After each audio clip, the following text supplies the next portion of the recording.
കാസർഗോഡ് സമാപിച്ച സമസ്ത കേരള ജംഇയ്യത്തുൽ ഉലമ സമ്മേളനത്തിൽ കാന്തപുരം AP അബൂബക്കർ മുസ്ലിയാർ പറഞ്ഞൊരു കാര്യമുണ്ട്. അത് നമ്മുടെ പ്രതിപക്ഷ നേതാവ് VD സതീശൻ്റെ ചങ്കിൽ തറയ്ക്കേണ്ടതാണ്. അതായത് ജമാഅത്തെ ഇസ്ലാമി എന്ന് പറയുന്ന വർഗീയ ഭീകര റാഡിക്കൽ പൊളിറ്റിക്കൽ ഇസ്ലാമിസ്റ്റ് സംഘടനയെ പിന്തുണയ്ക്കുക വഴി നിങ്ങൾ സ്ഥിരമായിട്ട് പ്രതിപക്ഷ നേതാവായിട്ട് തന്നെ ഇരിക്കാനാണോ ഉദ്ദേശിക്കുന്നത്? ആ ചോദ്യത്തിൻ്റെ ഒരു രാഷ്ട്രീയ പ്രസക്തി. അദ്ദേഹം തിരുത്തുണ്ട് കേട്ടോ. അദ്ദേഹം പറഞ്ഞ നല്ല പ്രതിപക്ഷ നേതാവാണെന്ന്. അപ്പോൾ നല്ല പ്രതിപക്ഷ നേതാവുമ്പോൾ പ്രതിപക്ഷ നേതാവായിട്ട് അങ്ങ് സ്ഥിരമായിട്ട് ഇരുന്നോട്ട് എന്നുള്ളതാണോ എന്ന് നമുക്ക് വ്യാഖ്യാനിക്കേണ്ടി വരും. കാരണം അല്ല, പ്രതിപക്ഷത്ത് തന്നെ ഇരിക്കാൻ ആഗ്രഹിച്ചത് കൊണ്ടാണോ നിങ്ങളിങ്ങനെ പ്രസ്താവന നടത്തിയെന്നാണ് അദ്ദേഹം ചോദിച്ചത്. നിങ്ങൾക്ക് മുഖ്യമന്ത്രി ആവേണ്ടത് എന്നാണ് ചോദിച്ചത്. അതെ. അപ്പം ഇതിനകത്ത് കഴിഞ്ഞ ദിവസം നമ്മൾ കണ്ടതാണ്, ലക്ഷങ്ങൾ പങ്കെടുത്തു, അല്ലെങ്കിൽ പ്രതിപക്ഷ ഭരണപക്ഷം വ്യത്യാസമില്ലാതെ പ്രമുഖ നേതാക്കന്മാർ മുഖ്യമന്ത്രി ഉൾപ്പെടെ പങ്കെടുത്ത ഒരു വലിയ അല്ലെങ്കിൽ മുസ്ലിം സംഘടന. അവരുടെ ഈ സംസ്ഥാനം എന്ന് പറഞ്ഞാൽ വലിയ മലപ്പുറം ജില്ലയിലും അല്ലെങ്കിൽ അവരുടെ മുസ്ലിം ഭൂരിപക്ഷമുള്ള ഏരിയയിൽ വലിയ സ്വാധീനമുള്ള സംഘടനയാണ്. അത് മതസംഘടനയാണ്. നമ്മൾ പലപ്പോഴും വിമർശിച്ചിട്ടുള്ളതാണ്, ഇവർക്ക് ഇങ്ങനെയാകാം അങ്ങനെയാകാം, ഇത് കേരളമല്ലേ. പക്ഷേ ഇപ്പം അതിനകത്ത് അപ്പം അവർ പറയുമ്പം അവർ മതസംഘടനയാണെങ്കിലും ആ മതത്തിൽ അനുഷ്ഠിതമായുള്ള കാര്യങ്ങൾക്ക് നിർബന്ധം പിടിക്കുമ്പോഴും അവർ ചില കാര്യങ്ങൾ ഇവിടെ വേണ്ട എന്ന് തീരുമാനിക്കുന്നു എന്ന് പറയേണ്ടി വരും. അതിനകത്ത് ജമാഅത്തെ ഇസ്ലാമിയുടെ ആ തിട്ടൂരത്തിനകത്ത് അവർ സ്പഷ്ടമായിട്ട് അഭിപ്രായം പറഞ്ഞു, ഇവിടെ മതരാഷ്ട്രം പറ്റില്ല, അല്ലെങ്കിൽ ഇവിടെ ശരീഅത്ത് നിയമം പറ്റില്ല.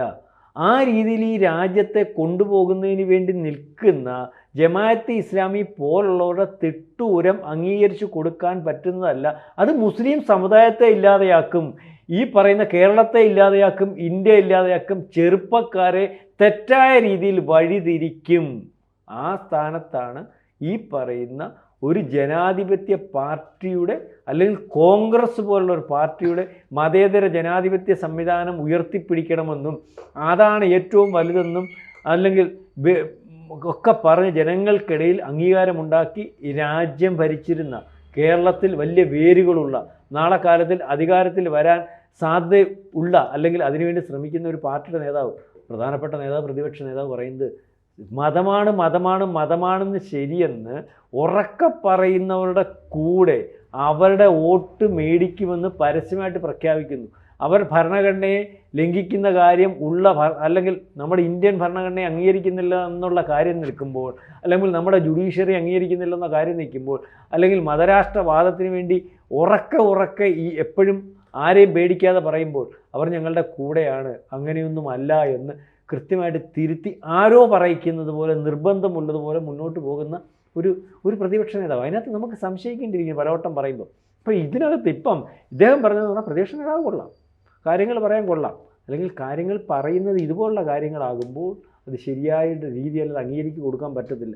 അതിൻ്റെ അർത്ഥം ഇതുപോലുള്ള കാര്യങ്ങൾ പറഞ്ഞാൽ ഞങ്ങൾ മുസ്ലിങ്ങൾ ഉൾപ്പെടെയുള്ളവർ ഈ കാര്യത്തിന് അനുകൂലമായിട്ട് നിന്ന് വരുന്ന ഒരവസ്ഥയില്ല എന്നുള്ള രീതിയിലേക്ക് അതിനെ വ്യാഖ്യാനിക്കേണ്ടി വരും. എൻ്റെ അർത്ഥത്തിൽ പറഞ്ഞാൽ നല്ല പ്രതിപക്ഷ നേതാവ് അടുത്ത 5 കൊല്ലം പുള്ളി തന്നെ പ്രതിപക്ഷ നേതാവായിട്ട് ഇരുന്നോട്ടെ, അല്ലെങ്കിൽ അതിന് കൊള്ളാമോ എന്ന് മുത്തുക്കോയ തങ്ങൾ പറഞ്ഞതായിട്ടാണ് ഞാൻ വിചാരിക്കുന്നു.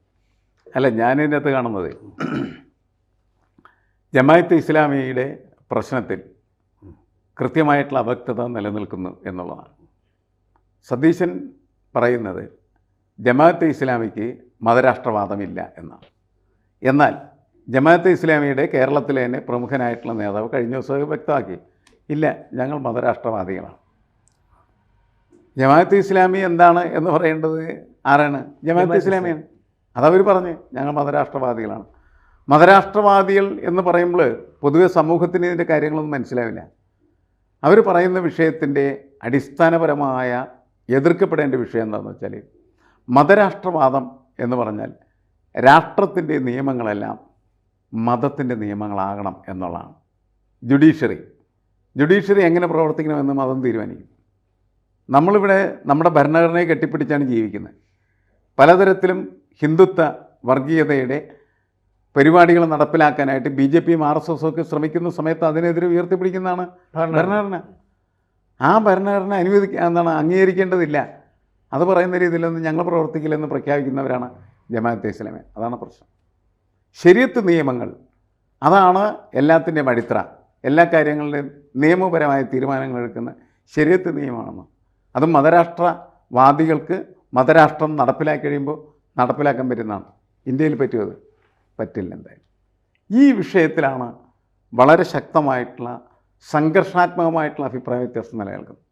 അത് തിരിച്ചറിയാതെ സതീശൻ പറയുന്നത് എന്താണെന്ന് വെച്ച് കഴിഞ്ഞിട്ടുണ്ടെങ്കിൽ ജമാഅത്തെ ഇസ്ലാമിക്ക് ഇപ്പോൾ അങ്ങനത്തെ അഭിപ്രായമില്ല എന്നുള്ളതാണ്. എന്നുവെച്ചാൽ ഗുഡ് സർട്ടിഫിക്കറ്റ് കൊടുക്കുകയാണ് ചെയ്യുന്നത്. അത് വളരെ അപകടകരമാണ് എന്നാണ് തങ്ങൾ പറഞ്ഞിരിക്കുന്നത്. തങ്ങൾ പറഞ്ഞ് ഇയാൾ വളരെ നല്ല പ്രതിപക്ഷ നേതാവാണ്, എന്നും പ്രതിപക്ഷ നേതാവായിരിക്കാൻ ആഗ്രഹിക്കുന്നതുകൊണ്ടായിരിക്കാം ഇങ്ങനെ പറഞ്ഞതെന്നർത്ഥം. എന്നുവെച്ചാൽ മുഖ്യമന്ത്രി ആവേണ്ടതില്ല എന്ന് അദ്ദേഹം പ്രഖ്യാപിച്ചിരിക്കുന്നു എന്നർത്ഥം.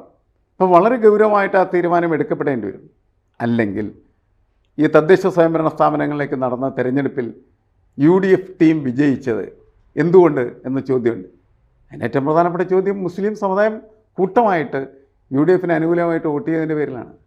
അവരിൽ വിള്ളലുണ്ടായാൽ, സമസ്ത പറയുന്ന രീതിയിൽ കാര്യങ്ങൾ മാറിയാൽ ഈ നിയമസഭാ തെരഞ്ഞെടുപ്പിൽ വിജയമുണ്ടാവില്ല. വിജയം ഉണ്ടാവില്ല എന്ന് പറഞ്ഞാൽ പ്രതിപക്ഷത്ത് തന്നെ ഇരിക്കാമെന്ന് പറഞ്ഞു.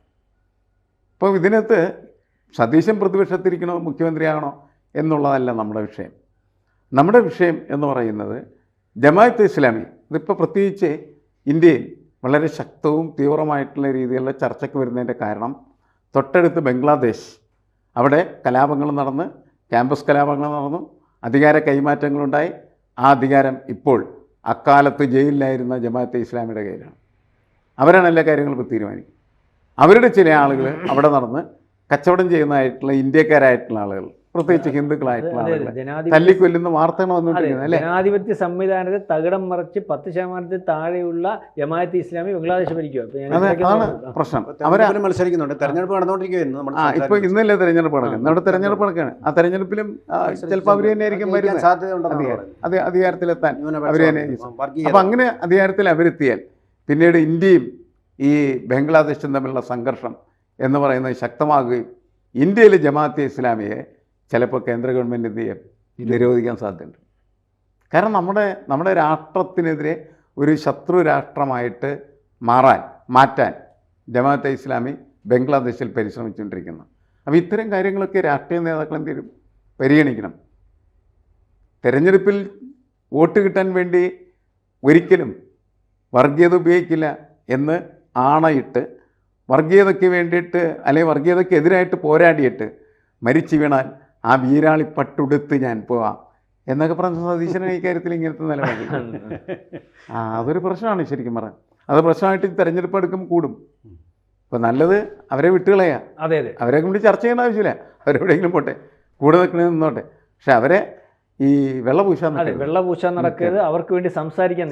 ഈ ഇതിനകത്തുനിന്ന് ഇപ്പം വീർ സമാഷ് പറഞ്ഞതുപോലെ അദ്ദേഹം പറഞ്ഞിട്ടുണ്ടല്ലോ, ഹിന്ദുവും മുസ്ലിമും ഒരേ രീതിയിൽ ഈ പറയുന്ന ഈ ഒരു വിഷയത്തിൽ ഏകീകരിച്ച് വരുന്നു. അല്ലെങ്കിൽ സതീശിനെ എതിർക്കാൻ ഹിന്ദുവും മുസ്ലിമും അതല്ലേ അതിൻ്റെ ശരി.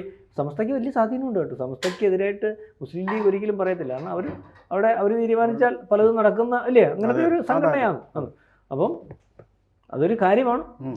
സമസ്തയായാലും കാന്തപുരമായാലും അംഗീകരിക്കുന്ന ഒരു കാര്യമുണ്ട്. അവർ ഇന്ത്യൻ ഭരണഘടനയിൽ ദി 4 സ്റ്റേറ്റ്സ് എന്ന് പറയുന്ന എക്സിക്യൂട്ടീവ്, ജുഡീഷ്യറി, അതുപോലെ തന്നെ പാർലമെൻറ്റ്, ലെജിസ്ലേറ്റീവ്, പാർലമെൻ്റ് അല്ല ലെജിസ്ലേറ്റീവ്, അതുപോലെ തന്നെ നമ്മുടെ മാധ്യമങ്ങൾ, അവരുടെ സ്വാതന്ത്ര്യം ഇത് അംഗീകരിക്കുന്നുണ്ട്. ഇതൊന്നും അംഗീകരിക്കാത്ത ഒരു പ്രസ്ഥാനമാണ് ജമാഅത്തെ ഇസ്ലാമി എന്ന് പറയുന്നത്. അത് വലിയൊരു പ്രശ്നം തന്നെയാണ്. അതിനെയാണ് VD സതീശൻ വാരി പുണർന്നിരിക്കുന്നത്. അവരുടെ മുന്നണിയുടെ ഭാഗമാക്കാൻ വരെ ശ്രമിച്ചുകൊണ്ടിരിക്കുന്നത്. രാജ്യവിരുദ്ധമായ അപകടകരമായ ഇത് ഞാൻ പറഞ്ഞവരെ കൂടുതൽ സംഘർഷാത്മകമാകാൻ പോകുന്നത് ഇന്നത്തെ തെരഞ്ഞെടുപ്പിൻ്റെ റിസൾട്ട് വരികയും ഈ ബംഗ്ലാദേശ് ഇന്ത്യയോട് എങ്ങനെയാണ് പെരുമാറാൻ പോകുന്നതിൻ്റെ അടിസ്ഥാനത്തിലായിരിക്കും. അപ്പോഴാണ് പ്രശ്നമാകാൻ പോണത്.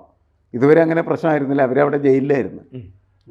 ഇപ്പൊ ഇതിന് ശേഷം അവർ പുറത്തിറങ്ങി അവന്മാരെ ഇതെല്ലാം ഒപ്പിച്ചുകൊണ്ടിരിക്കുന്നത്. അല്ല, ജയിലിൽ കലാപത്തിന് ശേഷമുള്ള ഒരു പുറത്തിറങ്ങി പ്രശ്നങ്ങളൊക്കെ നടത്തുകയും അവർക്ക് അധികാരം വരികയും ചെയ്താൽ നമ്മളുടെ ഈ ചിക്കൻ നെക്കൊക്കെ അടിച്ചു പൊളിച്ച് തകർക്കുന്ന ഇന്ത്യക്ക് അവിടെ യുദ്ധം ചെയ്യേണ്ട ഒരു അവസ്ഥയിലെ കാര്യങ്ങൾ അങ്ങനെ നിൽക്കുകയാണ്. അതായത് പാകിസ്ഥാൻ്റെ ഒരു ടൂളായിട്ട് പോലും ഇവർ മാറാൻ സാധ്യത. അപ്പോൾ ഈ ജമാഅത്തെ ഇസ്ലാമായിട്ട് നേരിട്ടുള്ള സംഘർഷത്തിലേക്ക് എത്തിയാൽ ഈ കോൺഗ്രസിന് നിലപാടെടുക്കാൻ പറ്റില്ല.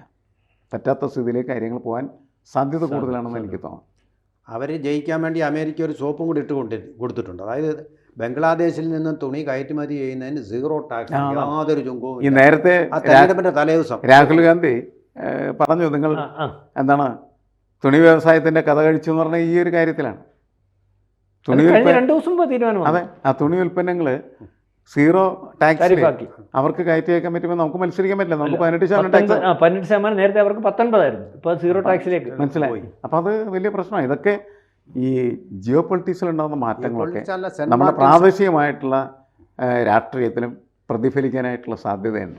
ആ ദീർഘവീക്ഷണത്തോടു കൂടിയാണ് യഥാർത്ഥത്തിൽ നമ്മൾ നേതാക്കൾ ഇതിനെയൊക്കെ കാണേണ്ടത്.